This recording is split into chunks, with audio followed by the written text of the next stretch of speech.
Today we commemorate Palm Sunday.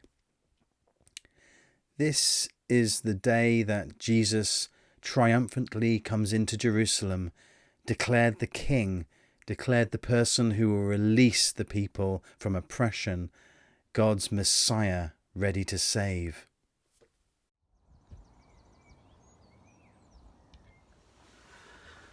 I've woken up early again. Like many of us, I'm not finding sleep that easy, but I'm thinking of Jesus in the garden, praying. I'm about to pray, do my morning prayers with my cup of tea. I think of Jesus' anxiety as he realizes what's going to happen, as he tries to talk to God. As we journey with Jesus towards his death through this Holy Week and Passiontide, I'm reminded that Jesus travels with us in our anxiety. As he prays in the garden, he asks Jesus to take away the cup of suffering, the cup of pain. And there's no answer from God. God is silent at this moment. I do not know the man. Peter, the rock, asked, does he know this person? His northern accent giving him away. Peter says, no, I do not know the man. And then the cock crows.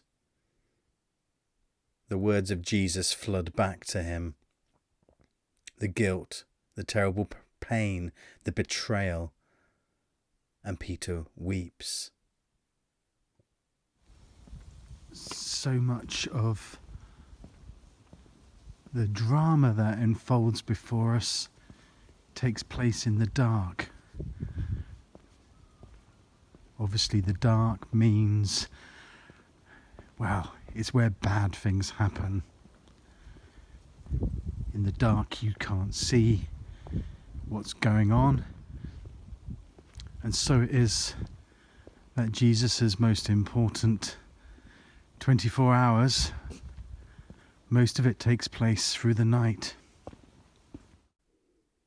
There's nothing more congenial, nothing more central to the hospitality of God and of community than sharing a meal. Jesus takes the Passover meal. He celebrates it with his friends, with his followers. If the Last Supper was to happen now, Jesus would be on Zoom. The disciples in their little windows reflecting on who was going to betray him. Everything has changed. Coronavirus has shown us just how quickly things can change. Things we take for granted, touch, meeting up, just even going shopping. It's remarkable really what has happened. I have to feel for the lady who for fun changed herself into a potato for a meeting on Zoom, and then took a serious meeting the following day without realizing it hadn't changed back, and then had no idea how to change it back. So she took this meeting, a business meeting, as a potato, in a sense, in this Passion Week, through the isolation that we're all enduring. We are sharing in Jesus' own isolation and journey. Maybe this is a time to reflect more deeply on our lives, on what's important to us. King Jesus, who came on a donkey, triumphant, was really all along the servant, the slave, the one who's come to serve. So what is God like? God is like Jesus. God stoops down, incarnate, meets our humanity, becomes a slave, transforms himself, pours himself out, gives himself for us, so he can be raised high and glorified. God knows and walks our humanity. There's a deep truth in the darkness of the situation that Jesus finds himself in. Somehow we know, and we only read this story from the perspective of the resurrection. We understand Jesus' death because we see the light at the end, his resurrection. Without it, this would just be another tragic and terrible story of a good man fighting for justice who has been crushed by the authorities.